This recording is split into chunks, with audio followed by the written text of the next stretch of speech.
Hej och varmt välkomna till Sveriges riksdags utställning här i Gamla stan.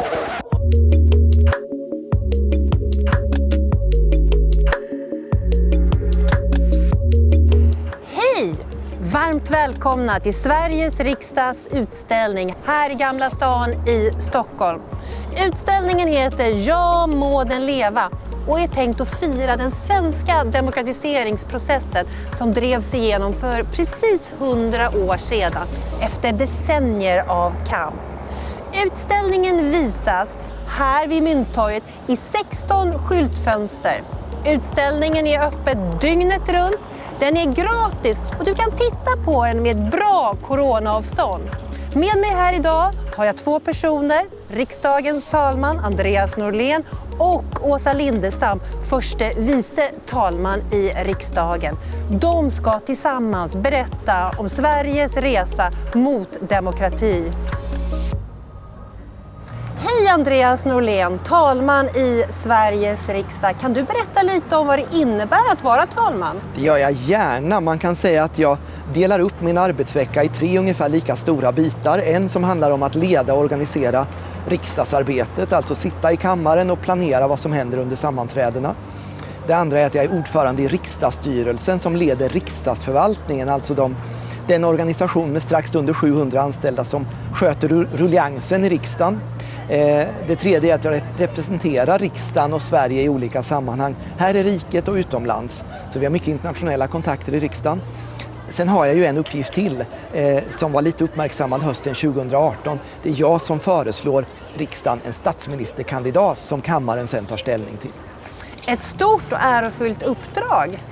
Det är väldigt intressant och det är viktigt att jag är partipolitiskt neutral när jag utövar mitt uppdrag.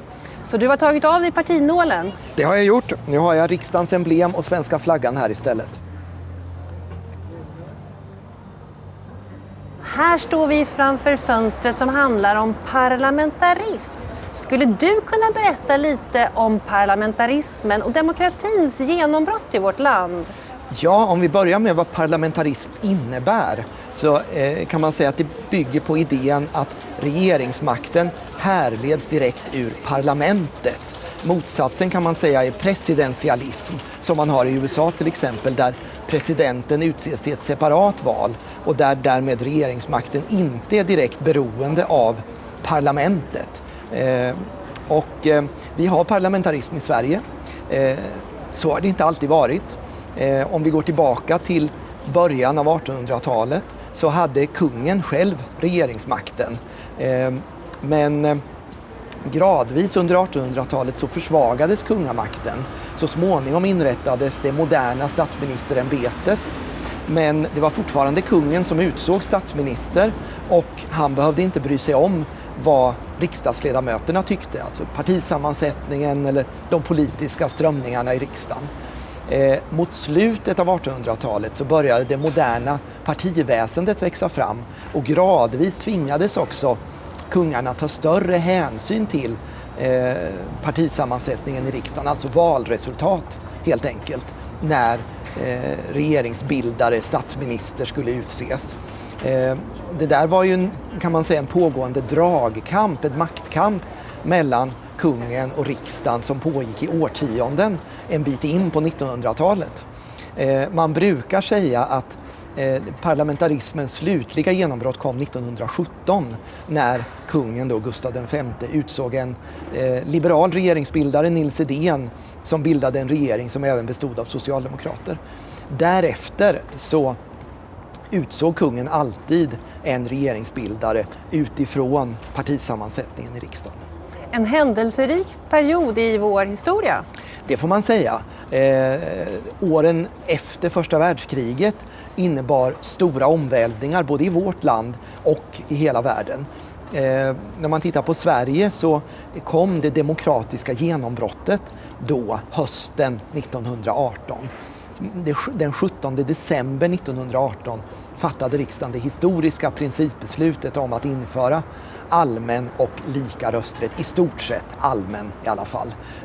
Och samtidigt fick även kvinnor rätt att bli valda till uppdrag som riksdagsledamot.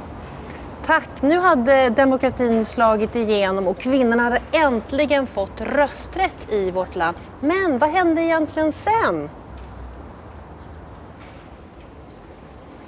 Ja, Åsa Lindestam, nu hade demokratin fått sitt definitiva genombrott och kvinnorna hade äntligen fått rösträtt.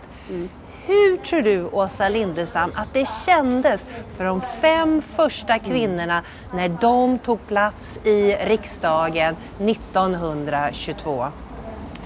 Då tror jag egentligen att det pirrar lite i magen också.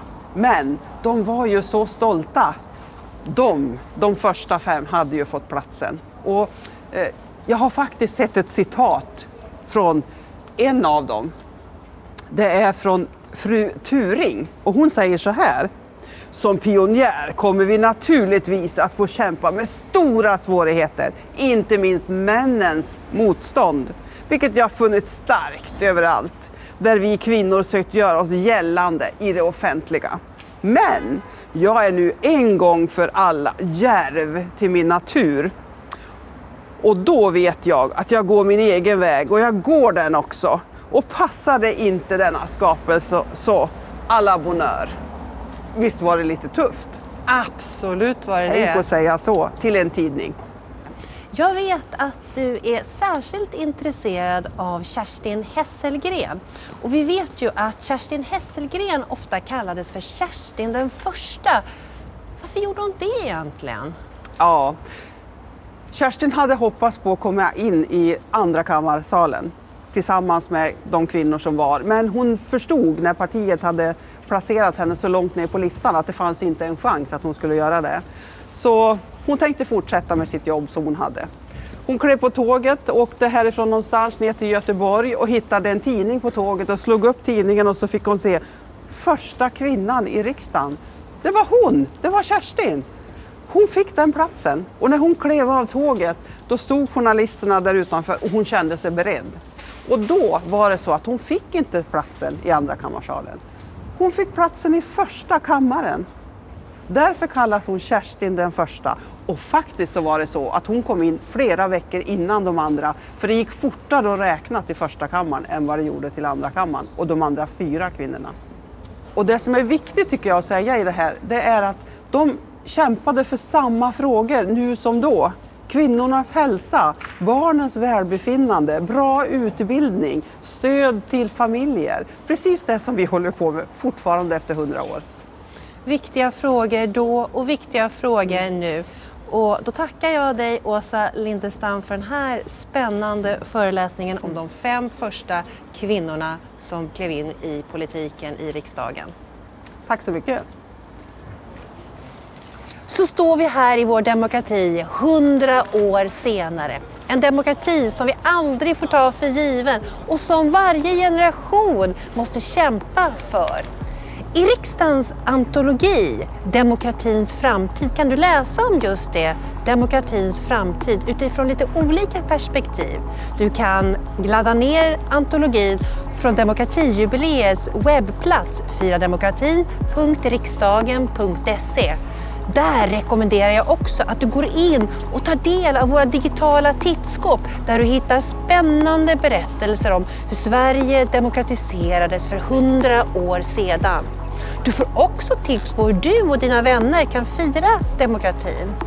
Jag hoppas att du har vägarna förbi vår utställning Ja må den leva. Och har du inte det så är all information tillgänglig på Demokratijubileets webbplats. Välkomna hit eller till webbplatsen.